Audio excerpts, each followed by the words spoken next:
So we'll be talking about the new season of Apex Legends, we'll be talking about the new game mode, the new weapon, the legend changes, and more. Without further ado, let's jump straight into it. So starting out, the next season starts on February 14th and is called Revelry. It will include major new changes to Apex Legends, starting out with the new game mode called TDM. It's like any other TDM, it's 6v6, and it'll be first to 30 kills wins a round, and the first team to win 2 rounds will win the match, and it'll have loadouts like Control, and it will also be on the map Skulltown, Party Crasher, and Habitat 4. Now we have the Legend rework, and that is going to include 5 new classes, and it's going to be Assault, Skirmisher, Recon, Control, and Support. We have limited info on this, and they'll be releasing more info on the gameplay trailer when it comes out in 2 days on February 8th, and we'll talk about more on that on the channel, so stay tuned for that, and I'll link to a video on the top right hand corner of what we think it's going to be, but that is what we know so far. So here is the new weapon. It's called the Nemesis. It is an energy weapon. Before we go any farther though, some of these images and information is brought to you by Alpha Intel, so be sure to go check him out on Twitter if you haven't already. He gives you all the latest updates of the new season and leaks and more information about the game, so be sure to check him out. So the Nemesis, like I said, is an energy weapon, and it is going to be a burst rifle, and it shoots faster the more you shoot the weapon, and here's an image of it in game right here thanks to him. And it's supposed to be, according to Respawn, shipping it hot, meaning it's going to be pretty OP in the first couple days of the split on February 14th. And it's also supposed to be competing with the R301 and the Flatline and trying to dethrone the previous assault rifle champions. So we'll have to see how that plays out. I assume with the leaks and rumors, it's going to be pretty strong on the first couple of days. So next we're going to talk about orientation matches. So this is for beginner players.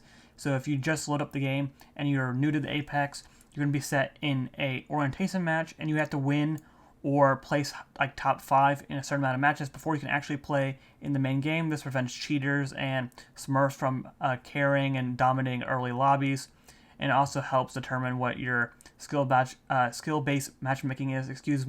So you'll be able to be put in these lobbies and bring friends in, and that will be on Kings Canyon, and it will include mostly bots, so people can actually understand and play Apex and get used to all the things that Apex has to offer. So that is the orientation matches or bot lobbies that'll be for beginner players. Now let's talk about some weapon changes. The R301 is getting nerfed in damage from 14 to 13, as well as all assault rifles hip fire, so you cannot beam people close range with the hip fire anymore. It's going to be a widespread. The Hemlock is now going into the care package, and it's going to have the boosted loader, more damage, and it's going to have a headshot multiplier. The Volt and Longbow are going on the ground, as well as the shotguns like the Peacekeeper are getting stocks, so to compete with the EVA 8, and they're also getting a gold shotgun bolt that you'll be able to reload ammo one at a time while you slide.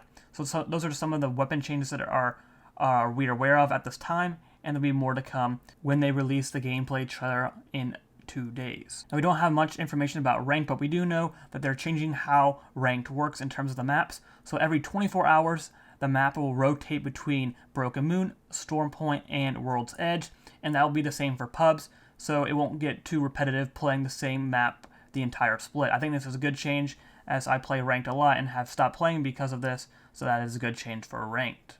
The last major change is the firing range, so we're going to get a new overhauled firing range, kind of like the mobile game, and we're going to be able to have unique things like dynamic stats, infinite ammo. You can have the dummy move left and right and strafe and do certain things like crouch and have shields on. So an overhaul to the firing range is going to be very, very nice. And then finally, I have a couple things to discuss in terms of legends. So Lifeline, Seer, and Wraith will be getting some types of changes. We have some of the skins right here that you'll be able to see in the Season 16 Battle Pass. You can see on the left-hand side, we see some more skins. It's based on some heroes and villains. You can see Newcastle wearing a hero and some other villain skins throughout the rest of the skins. And we also see the Daft Punk crypto skin that was data mined and leaked a while back. So let me know what you guys think of the Season 16 patch notes so far of what we know, and I'll catch you guys next time. Peace.